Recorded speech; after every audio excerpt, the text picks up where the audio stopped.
Merci de nous rejoindre sur 8 Mont-Blanc. Il est 18h, c'est l'heure de votre journal. Et voici tout de suite les titres de ce mardi 9 novembre 2021. Vous l'aurez remarqué, la nuit tombe de plus en plus vite et en cette période de l'année, les cyclistes doivent redoubler de prudence sur la route. Manon Touati a suivi une action de sensibilisation la semaine dernière à Annecy. Et puis il s'était tenu à huis clos l'année dernière. Le critérium de la première neige aura lieu mi-décembre à Val Thorens. Le public sera de retour au pied de la face de Bellewaerde, notamment pour encourager les skieurs et les skieuses françaises. Je vous le disais à l'instant, fin août, on comptait 166 cyclistes tués depuis le début de l'année en France. Le nombre d'accidents à vélo est en hausse, une tendance accentuée par la pandémie de Covid-19 qui a entraîné une hausse de l'usage des deux roues. Si les accidents les plus graves se produisent généralement hors agglomération, c'est en ville que les collisions sont les plus nombreuses.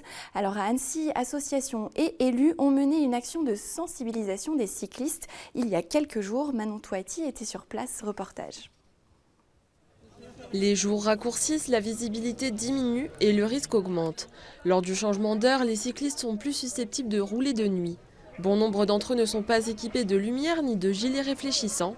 C'est pour cette raison que Roule & Co a lancé une semaine de sensibilisation. L'opération de ce vendredi 5 novembre était « Cyclistes brillés ». L'idée, c'est de sensibiliser les cyclistes à être éclairés la nuit. Parce qu'on se rend compte que notamment au changement d'heure, les cyclistes se font un peu surprendre, n'ont pas de lumière et roulent non éclairés. Donc c'est vrai que l'idée c'est de leur expliquer que on ne se rend pas compte qu'on n'est pas vu. Quand on est cycliste, on a l'impression que la lumière extérieure suffit, mais en fait pas du tout. Donc c'est vrai que les automobilistes ne nous voient pas forcément. Une quinzaine de bénévoles sont réunis pour prévenir et promouvoir les gestes qui sauvent. Ils arrêtent chaque usager et leur offrent des lumières, une action bien perçue par les cyclistes en infraction. Et on m'a arrêté, parce que j'avais pas la lumière sur mon vélo et du coup on m'a bien réexpliqué que si je l'avais pas j'avais 125 € d'amende.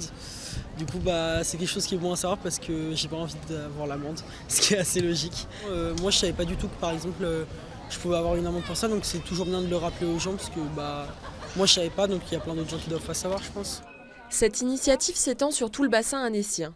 La ville est partenaire de l'événement ainsi que le Grand Annecy.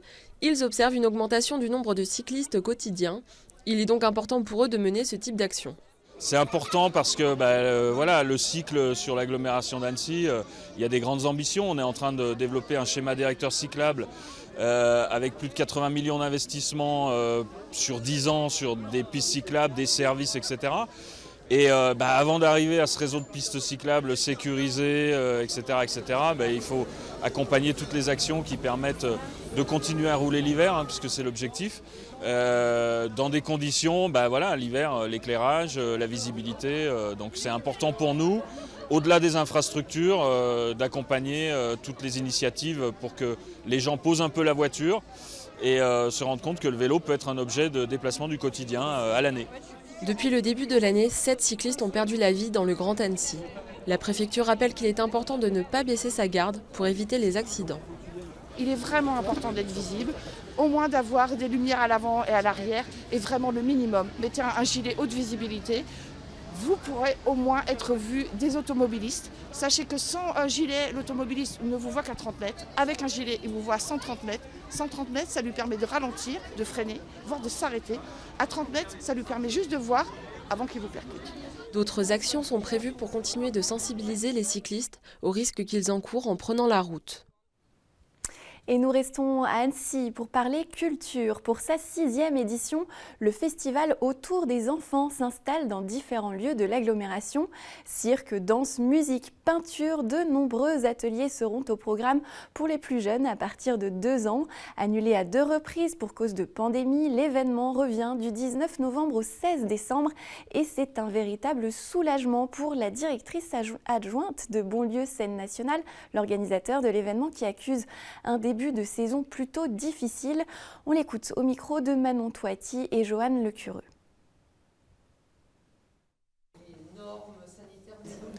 Vraiment pour nous, c'est essayer de retrouver cette envie de collectif, cette envie d'être ensemble, même si évidemment elle n'est pas très loin, cette envie-là, mais on sent que la crise sanitaire a érodé un peu la spontanéité, la facilité des gens à ressortir, à refaire des choses ensemble.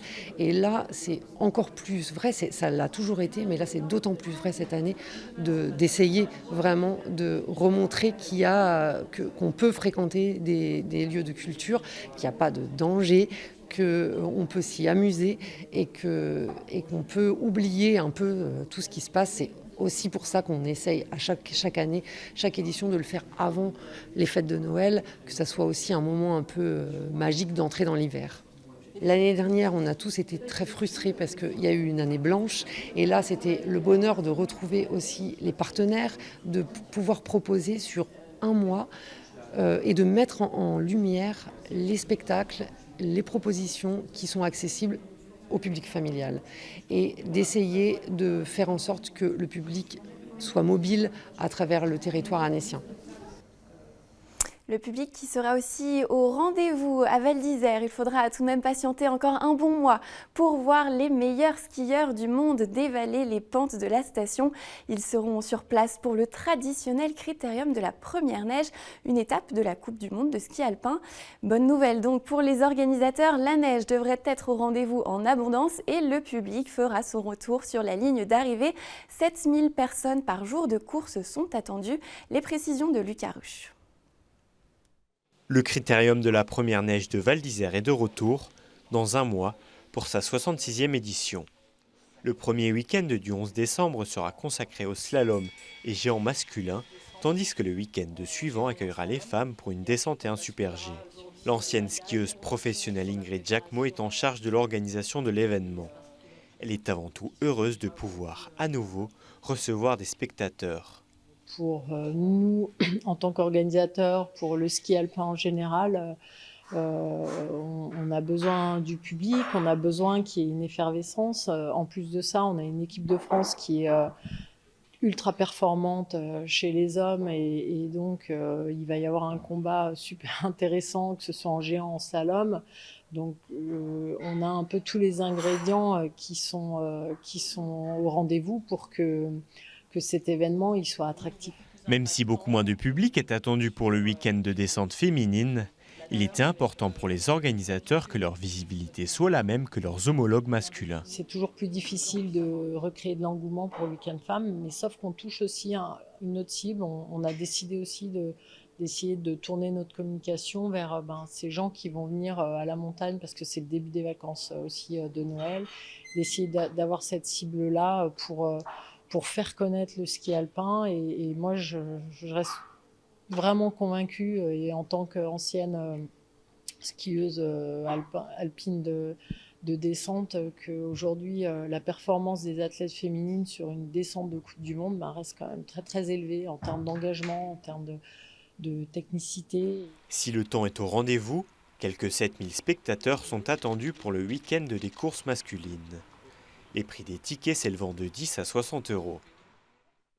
Ils veulent proposer aux citoyens une journée de réflexion autour de la démocratie. Un collectif formé de différentes associations locales organise ce vendredi 13 novembre une assemblée populaire. Et l'un des membres de ce collectif est avec moi ce soir. Bonsoir Thomas Millet-Ursin. Bonsoir Victoria. Merci d'être avec nous.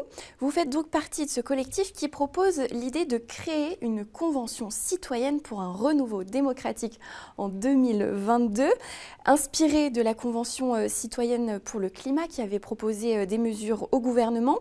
Alors derrière tous ces mots, convention citoyenne, renouveau démocratique, qu'est-ce qu'il y a concrètement? Quel est l'objectif? L'objectif principal, c'est de parler de démocratie. En fait, on s'est rendu compte, et beaucoup de personnes se rendent compte que les citoyens et les citoyennes françaises en général, mais aussi sur nos territoires, ne se sentent plus concernés par la politique. Les taux d'abstention dans les dernières élections ont été très élevés. Et nous, on s'est posé comme question comment on pourrait remédier à ça, comment est-ce qu'on peut reconnecter les citoyens et les citoyennes à la démocratie, à l'appareil politique, et comment construire un modèle démocratique qui corresponde peut-être plus aux citoyens qui soit un peu plus concret. Vous l'avez souligné, le terme de convention citoyenne pour le renouveau démocratique peut sembler un peu compliqué, mais en fait c'est très simple, c'est juste comment est-ce qu'on arrive à parler de démocratie ensemble, comment est-ce qu'on arrive à faire fonctionner la société ensemble, et c'est un peu le but de cette journée de samedi. Quand vous dites « nous avons eu l'idée », qui se cache derrière ce « nous » Ces différentes associations locales ? C'est le nous en fait. Alors l'Assemblée populaire en elle-même, elle est soutenue et organisée par différents collectifs et associations du territoire. Il y a notamment une association qui est nationale qui s'appelle Démocratie ouverte qui va nous aider et qui va nous accompagner sur cette journée-là. Eux, leur but, c'est vraiment de reconnecter les citoyens à la démocratie. Ils font énormément d'ateliers, ils sont présents partout sur le territoire. Mais il y a eu une volonté au niveau d'Annecy, parce que Annecy est un territoire, est un laboratoire un peu de démocratie, comme on l'a pu voir avec Réveillons Annecy, ou alors lors des départementales avec Réinventons la Haute-Savoie. Il y a des mouvements citoyens qui se montent. Donc les groupes politiques, notamment, qui sont à la tête de la mairie d'Annecy. C'est ça, mais sauf que là, c'est vraiment porté par les citoyens et c'est pour les citoyens, vraiment. Les associations qui ont porté notamment cette assemblée populaire, c'est Nous Toutes, 74, Archipel Sud, MJC Centre Social, les Habitants, les Colibris, les Tempérants, Musique en couleur. Donc vraiment, il y a une volonté de travailler ensemble. Pour pouvoir proposer ce samedi aux citoyens et aux citoyennes qui participeront à l'événement une journée autour d'ateliers et puis d'aller en fait vers des propositions très concrètes sur la fin de la journée, parce que le but en fait de cette assemblée populaire, c'est vraiment de questionner et de proposer au niveau national l'installation d'une convention citoyenne pour le renouveau démocratique, comme a pu l'être la convention citoyenne pour le climat. Donc qui pourrait donner lieu à des mesures concrètes, en tout cas proposées peut-être au gouvernement, au futur gouvernement. Et c'est là où tout va se jouer vraiment. En fait, il faut qu'on puisse mettre en place certaines choses, qu'on puisse travailler sur certains axes pour pouvoir proposer un espèce de plan à cette convention citoyenne pour le renouveau démocratique. Et c'est là où les assemblées populaires vont jouer un rôle crucial, parce que lors de ces assemblées populaires, ce sont les citoyens qui vont construire ensemble des mesures, qui vont proposer des travaux qui vont être réutilisés dans le travail qui sera fait pour la Convention citoyenne pour le renouveau démocratique. Et donc cette assemblée qui se tiendra samedi à Annecy, dans la salle Le Météore, entre 10h et 18h. C'est une première étape, c'est ou la première même, il me semble, en France. Oui, c'est la première étape à Annecy. Alors, je ne dirais pas qu'il n'y a pas eu d'autres assemblées populaires en France, mais sous ce format-là, pour aller vers la Convention citoyenne pour le renouveau démocratique, c'est la première étape. On est au début du mouvement, en tout cas. Voilà, on est au début du mouvement et on espère que cette première étape va être fructueuse et qu'elle va nous entraîner vers d'autres étapes. Comment va se dérouler la journée entre 10h et 18h? Qu'est-ce qui va se passer? Alors, comme je vous ai dit précédemment, en fait, l'idée, c'est déjà d'accueillir les gens, de faire un point sur comment marche notre démocratie, qu'est-ce que c'est d'être citoyen aujourd'hui, qu'est-ce que c'est de faire de la politique. Et après, en fait, l'idée, c'est de faire des ateliers autour de tout ça. Et à la fin de la journée, de se rassembler et de faire d'avoir un retour, en fait, pour pouvoir vraiment avoir un espèce de socle où on va pouvoir tirer des mesures ou des actes vraiment concrets pour continuer après, à aller jusqu'à la Convention pour le renouveau démocratique. Qui peut participer? Est-ce que c'est ouvert à tout le monde? Tout le monde. Tout le monde est citoyen, tout le monde est citoyen, tout le monde est citoyenne. C'est vraiment ouvert aux personnes qui se posent des questions. Je les invite vraiment, ces personnes qui se posent des questions, comme moi j'ai pu m'en poser il y a quelques mois, à venir voir comment on peut changer les choses ensemble, parce que c'est le collectif et c'est ensemble qu'on pourra faire avancer les choses. Et il ne faut pas rester dans cette déception et dans cette désillusion. On peut faire bouger les lignes et je crois fort en ce projet. Je pense que c'est quelque chose qui qui dans ce moment assez critique que l'on vit face au changement climatique, face à la fracture sociale, c'est quelque chose qui est important et la démocratie, c'est un peu le socle qui peut nous amener à changer ces choses-là aussi. Il y aura tout de même une limite de place, forcément, oui. 900 participants. Oui. On peut toujours s'inscrire en ligne, donc sur le site de la Convention citoyenne pour le renouveau démocratique. Donc vous l'avez dit, il y aura des groupes de travail. Est-ce que vous avez déjà un retour? Vous avez publié notamment une tribune dans la presse nationale. Est-ce que vous sentez qu'il y a des gens qui veulent s'impliquer, qui veulent participer? Oui, on sent qu'il y a vraiment une envie. Déjà, rien qu'à la base, tous les collectifs et les associations qui se sont investis, c'est avant tout des citoyens et des citoyennes qui avaient vraiment envie de faire bouger les lignes. Et bien évidemment qu'on sent, à travers les différentes élections qu'on a pu vivre ces derniers mois, qu'il y a une envie vraiment de reprendre le contrôle. Il y a des choses qui se mettent en place au niveau national, comme la primaire populaire, et puis il y a des choses qui se sont mises en place sur les territoires. Ça pousse en fait les citoyens et les citoyennes à vouloir plus et à vraiment vouloir s'inscrire dans ce paysage politique dans lequel ils ne se reconnaissent pas, ou plus. Eh bien, on espère que tout cela va changer. Merci beaucoup, en tout cas, Thomas Mié-Ursin, d'être venu nous voir. Et donc, on rappelle, le rendez-vous, ce sera ce samedi 13 novembre, entre 10h et 18h, à la salle Le Météore, donc à Annecy. Merci beaucoup. Et à bientôt. Et c'est la fin déjà de cette édition. Merci pour votre fidélité à l'information sur 8 Mont-Blanc.